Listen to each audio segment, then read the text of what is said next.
Welcome to The Last Climb. Today I'm going over the Everest expedition where 3 accomplished athletes believed they had found a way to climb Everest in just 7 days. Years of trusting training over tradition convinced them they could skip what every experienced Sherpa knew the human body still needed: time. Knowing how this story ends, it's chilling how the Sherpas recognized the danger long before anyone else did. It was May 3rd, 2017. At Tribhuvan International Airport in Kathmandu, Nepal, 3 American fitness influencers arrived to begin a sponsored Mount Everest expedition. First was Maeve Kaler. She was 28, from Denver, Colorado. She worked as a personal trainer and had done some amateur bodybuilding competitions in her early 20s, the kind that barely got any attention outside local circles. Over time, she picked up a modest online following, nothing viral, just steady growth from training clips and client transformations. About 183,000 on Instagram and just under 100,000 on YouTube. Enough to make a living, not enough to make her a household name. What she was really known for, though, wasn't aesthetics or hype. It was her belief that with the right training and recovery, you could compress time. In her view, most people just trained inefficiently, and she felt she'd already proven that. In 2016, she climbed Mount Rainier. A year later, she went to Argentina for Aconcagua. Most people take about 21 days for that climb. She did it in 17. I understand exactly how she got here. Aconcagua rewarded her for pushing the timeline, and nothing on that mountain told her she'd been wrong to do it. She filmed the whole thing, turned it into a series, and it ended up being her biggest success. That experience changed things for her. It reinforced the idea that with enough preparation, you didn't need traditional timelines. So when Everest came up, she didn't just join the project, she built it. She brought in sponsors, recruited the team, and shaped the expedition around one goal. After weeks of pre-acclimatization at home and a short stay at base camp, they would complete the mountain's climbing phase in just 7 days. If it worked, it would validate everything she'd been saying for years. They weren't ordinary clients trying to shortcut Everest. Physically, they were among the strongest people on the mountain. That was the paradox. Their conditioning allowed them to keep climbing long after a less fit person would have turned around. The Sherpas weren't questioning whether the women were strong enough to keep climbing. They were worried that their strength would let them push well past the point where acclimatization had already begun falling behind. Then there was Oriana Dralin, 31, from Austin, Texas. She came from CrossFit regional level, not elite, but built a strong audience anyway, around 241,000 followers, by focusing on recovery, breathwork, and performance. On this climb, she handled the performance side, supplements, biometrics, recovery planning. It was the biggest sponsorship of her career, but her altitude experience was limited. Before Nepal, the highest she'd ever been was Mount Whitney at 14,505 feet. My brain just cannot square 14,000 feet as preparation for where she was headed. The third was Kira Orsley, 26, from Scottsdale, Arizona. She came from collegiate swimming, then moved into endurance coaching and sports nutrition. Her following was smaller, about 118,000, but highly engaged. That engagement is what got her picked by a Scottsdale nutrition company running the Everest campaign. In the 6 weeks before the trip, she slept every night in a hypoxic tent, simulating about 14,000 feet. She documented everything. The company sold it as proof that pre-acclimatization plus their nutrition system could replace the usual 8 to 12 day approach trek to base camp. I keep thinking about the gap between 14,000 feet in a tent and 29,000 feet on that ridge, and how confidently that gap marketed as closed. Kira believed in it. For her, this wasn't just another sponsorship. It was the biggest opportunity she'd ever had. All 3 women had signed sponsorship agreements that included a summit completion bonus tied to the expedition's accelerated 7-day climbing schedule. A licensed Kathmandu expedition operator provided permits, logistics, Sherpa support, oxygen, and an expedition physician whose authority remained advisory rather than absolute. The team planned to climb Everest by the South Col route, ascending from base camp at 17,600 feet through camps 1-2, and IV before the final push to the 29,032-foot summit. As the route climbs higher, atmospheric pressure steadily falls, leaving fewer oxygen molecules available with every breath. Physical fitness can improve how efficiently the body uses oxygen, but it cannot replace oxygen that is no longer there. In fact, exceptional fitness can sometimes become deceptive on Everest. A strong cardiovascular system allows climbers to keep moving despite worsening oxygen deprivation, masking problems that would force others to stop much earlier. The body continues climbing while the brain and lungs quietly fall behind. Survival at extreme altitude depends on acclimatization, a gradual process in which the body responds to reduced oxygen by producing additional red blood cells. Meaningful adaptation requires days, while the level needed to function safely above 26,000 feet typically develops only after weeks of progressive exposure. Traditional Everest expeditions therefore last 40 to 60 days, and even accelerated commercial climbs usually require at least 3 weeks. Although the expedition's climbing phase was planned around 7 active climbing days, the team believed weeks of pre-acclimatization completed before arriving in Nepal would compensate for the shortened schedule. The Sherpas had guided enough Everest expeditions to recognize when acclimatization wasn't progressing normally. The women looked exceptionally fit, and nobody questioned whether they could physically climb the mountain. What concerned several of the Sherpas was how slowly their bodies appeared to be adapting. Experience had taught them that fitness and acclimatization were not the same thing. 7 active climbing days, that was the schedule. And on Everest, that's not much time for the body to adjust. The Sherpas did voice their concerns. They recommended slowing the schedule and giving the team more time to acclimatize, but recommendations weren't decisions. The expedition had already been planned, the weather window was approaching, and the final choice remained with the clients and expedition leadership. Once it became clear the schedule wasn't changing, the Sherpas shifted their focus to keeping the climb as safe as they could. The hypoxic tents likely provided some physiological benefit by simulating an altitude of roughly 14,000 feet, but they could not reproduce the prolonged exposure required higher on the mountain. Supplemental oxygen reduced the strain of extreme altitude, yet it could not replace an acclimatization process that still depended largely on time. That assumption sat at the center of the expedition. The women believed careful training and pre-acclimatization could safely shorten the traditional schedule, while high-altitude medicine regarded adaptation as a process governed primarily by time. The climb took place during the spring 2017 pre-monsoon summit window, with favorable conditions forecast between May 10th and May 12th. The expedition itself was well supported, with 4 experienced Sherpas, an expedition physician carrying dexamethasone, acetazolamide, a portable hyperbaric chamber, continuous pulse oximetry equipment, satellite communications, and a fully equipped base camp. Rather than trekking in from Lukla like most expeditions, the team flew directly to base camp by helicopter. The shortcut eliminated several days of gradual altitude gain that traditionally contribute to acclimatization, although the expedition believed weeks of pre-acclimatization at home would largely compensate. The physician scheduled several days of observation before the first climbing rotation. Initial oxygen saturation measurements were lower than expected after such a rapid ascent to base camp, particularly Oriana's. The physician wasn't alarmed by a single day's results and expected them to improve with rest, hydration, and acetazolamide. The Sherpa team leader quietly recorded each reading in a notebook, more interested in whether the trend would improve over the coming days than the numbers themselves. That notebook is what gets me. He's not alarmed, he's not arguing, he's just writing down exactly what the numbers already are. Next day, they settled in. They're filming content, doing sponsor stuff, trying to keep things normal. At the same time, they're dealing with the usual early altitude issues, headaches, low appetite, that kind of thing. Pretty standard up there. The doctor starts them on Diamox to help with acclimatization, while the Sherpas get everything ready for the climb ahead. But by the next evening, the numbers, they're barely moving. Maeve is up slightly, around 80%. Kira, too, just a small bump to 78%. And Oriana is still sitting low at 73%. Even after rest, fluids, meds, everything she's doing on her side. 73% after rest, after medication. That number should have stopped everything right there. And I don't know how it didn't.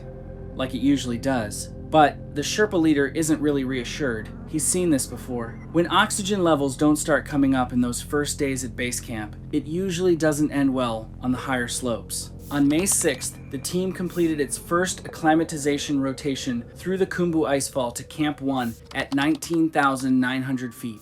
They moved through the shifting maze of seracs, crevasses, and fixed ladders faster than any comparable commercial clients the Sherpas had guided that season. Their fitness was undeniable, but as the Sherpas watched them recover, they saw a familiar pattern. Fitness could reduce fatigue. It could not reduce the effects of altitude. At Camp 1, the team's oxygen saturation readings fell below what would normally be expected after a rotation ascent. Well-acclimatized climbers typically recover into the mid-70s or low 80s after resting. Maeve recorded 68%, Kira 71%, and Oriana 63%. 63% after rest, and they're still on the schedule. I genuinely have to stop and sit with that for a second. The physician administered brief supplemental oxygen before the group descended to base camp as planned. Their evening readings improved after returning to 17,600 feet, but the Sherpa team leader quietly began keeping a handwritten log of the team's oxygen saturation at every elevation. On May 7th, the team started their second push toward Camp 2 at about 21,300 feet. The original plan was to keep going all the way to Camp 3, but things changed pretty quickly. Overnight, Oriana developed this persistent dry cough. And yeah, coughing like that isn't unusual in Everest's cold, dry air. But it can also be one of the earliest signs of high-altitude pulmonary edema. The doctor couldn't say for certain what was causing it yet, so he decided to stop the climb at Camp 2 instead. Safer that way. The women agreed, and publicly framed it as a cautious adjustment rather than a setback. Even after resting at Camp 2 with supplemental oxygen, though, all three recovered more slowly than expected. Oriana continued showing the poorest oxygenation, while Maeve and Kira also remained below what the physician expected to see. At that point, it wasn't any single reading that concerned him anymore. It was the pattern. I find it genuinely hard to watch a medical warning sign get repackaged as good decision-making for the camera.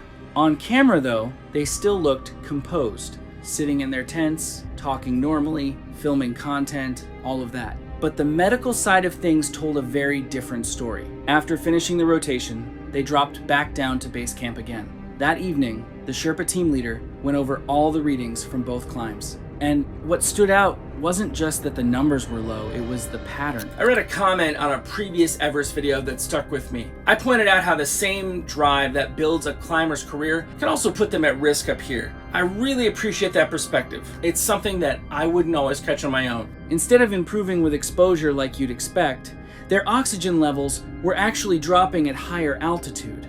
And even when they came back down, recovery was slow. Slower than it should have been.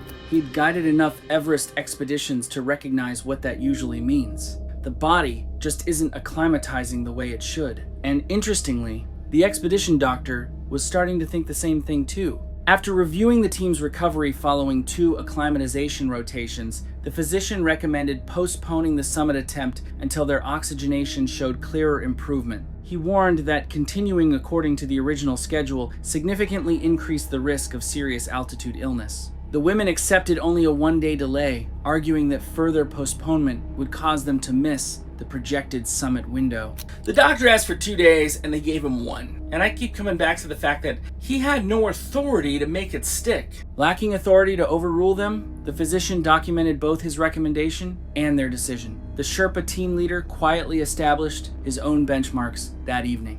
If any climber developed clear neurological changes, worsening breathing, or failed to maintain acceptable oxygenation despite supplemental oxygen, he intended to end the climb immediately. The following day, the team climbed to Camp 3 at 24,500 feet via the Khumbu Icefall, Camp 2, and the Lhotse face. Their pace remained exceptionally strong, but their physiology continued moving in the opposite direction. Concerned by the previous rotations, the physicians started supplemental oxygen above 23,000 feet earlier than planned. Oriana's cough had worsened, and her breathing remained labored despite the increased flow. At Camp 3, even while receiving supplemental oxygen, Oriana continued showing unusually poor oxygenation and increasing respiratory distress. Pulse oximeter readings became less reliable at that altitude, but her labored breathing, worsening cough, and slow recovery were difficult to ignore. I look at that number and I don't see data anymore.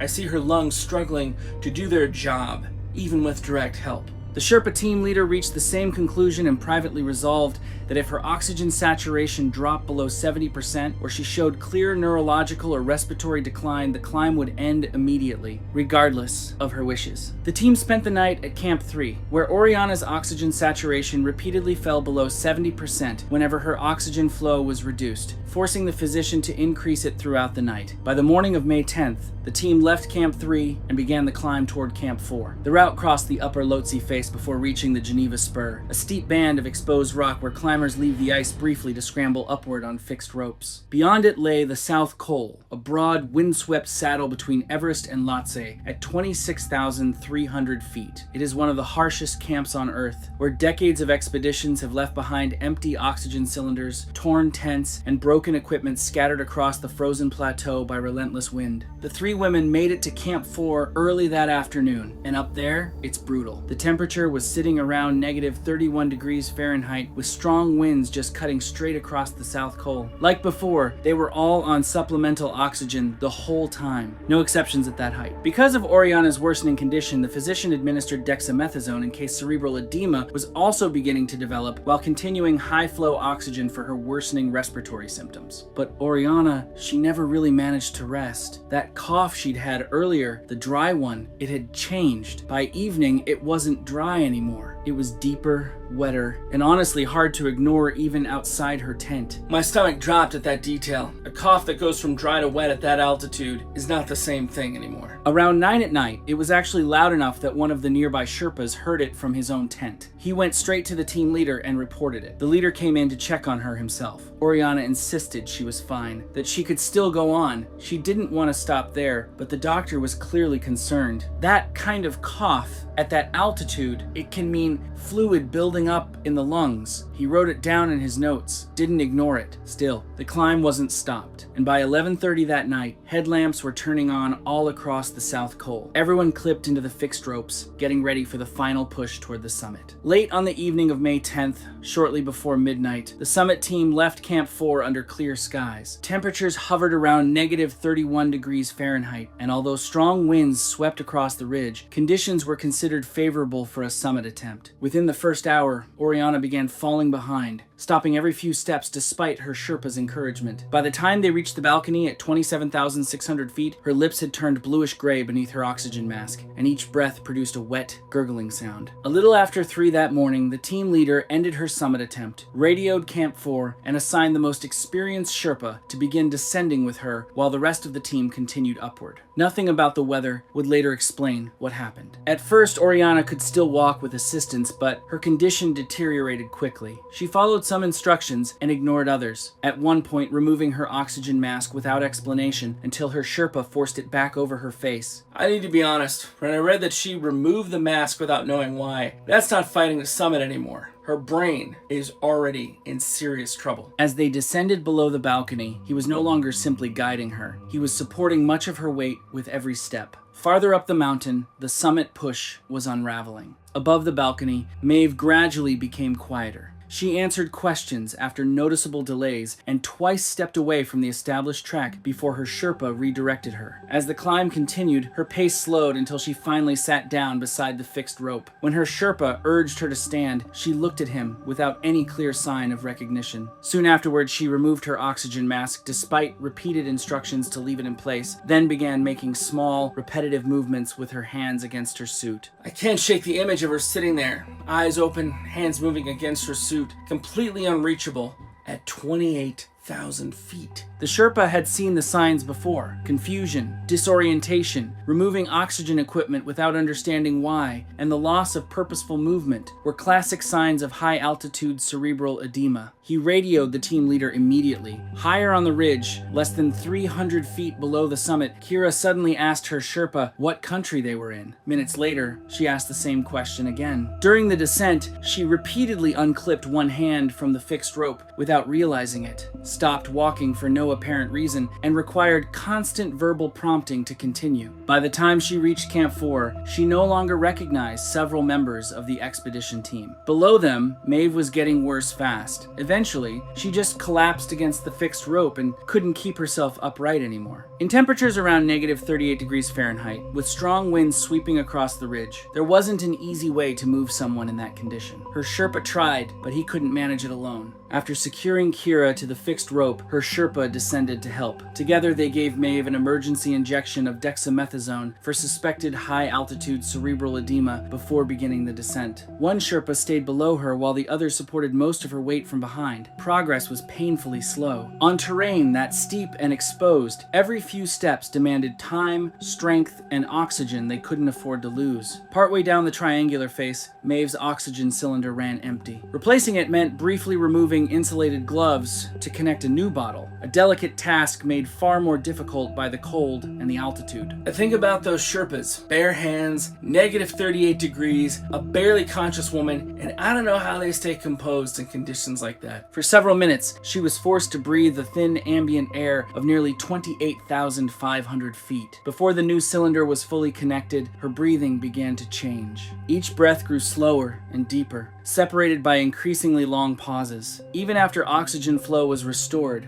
the pattern did not improve. Not long afterward, Maeve lost consciousness. Her breathing deteriorated into slow, irregular gasps, separated by extended periods of silence. One Sherpa remained at her side, keeping her secured to the fixed rope while supporting her airway, as the other radioed Camp 4 and described her condition to the expedition physician in detail. Unable to reach their position, the physician assessed the situation from the information being relayed. His conclusion confirmed what both Sherpas already understood. High on the triangular face, thousands of feet above Camp 4, the physician listened as the Sherpas described Maeve's condition over the radio. Based on their report, he concluded that further resuscitation was no longer possible. Unable to recover her safely, the Sherpas secured her to the fixed rope before continuing the descent. Back at Camp 4, Oriana arrived unconscious. The physician immediately placed her inside the expedition's Gammo bag, a portable hyperbaric chamber designed to simulate a lower altitude by increasing air pressure. Despite high-flow oxygen, her oxygen saturation remained critically low. For the next several hours, the physician alternated between pressurizing the chamber, administering dexamethasone, and monitoring her condition. The treatment slowed her deterioration, but it did not reverse it. Over the following morning, several Sherpas coordinated the difficult descent to Camp 2, taking turns supporting and lowering Oriana across the steep terrain. From there, a helicopter, the highest evacuation point possible under the conditions, transported her to a hospital in Kathmandu. Kira descended separately with her assigned Sherpa, requiring increasing physical assistance as the descent continued. By the time she reached base camp, she remained awake but could answer only simple questions and frequently failed to recognize people she had been speaking with earlier in the day. Despite high-flow oxygen and emergency treatment, her neurological condition continued to worsen overnight. The expedition operator submitted its incident report to Nepalese authorities days later, including the physician's medical logs, oxygen saturation records, and radio communications from the summit push. After review, investigators concluded that the expedition had complied with applicable regulations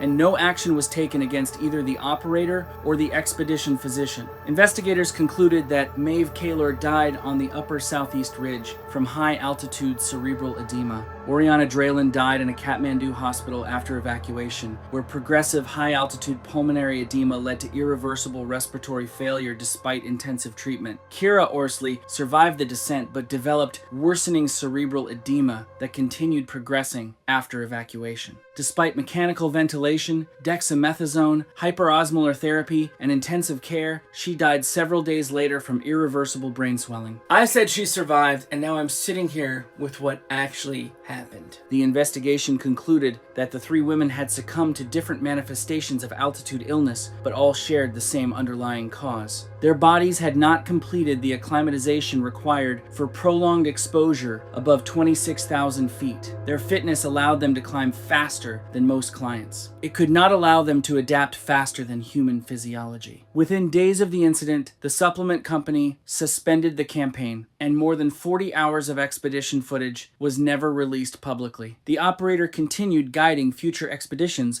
while the sponsors quietly withdrew from the project.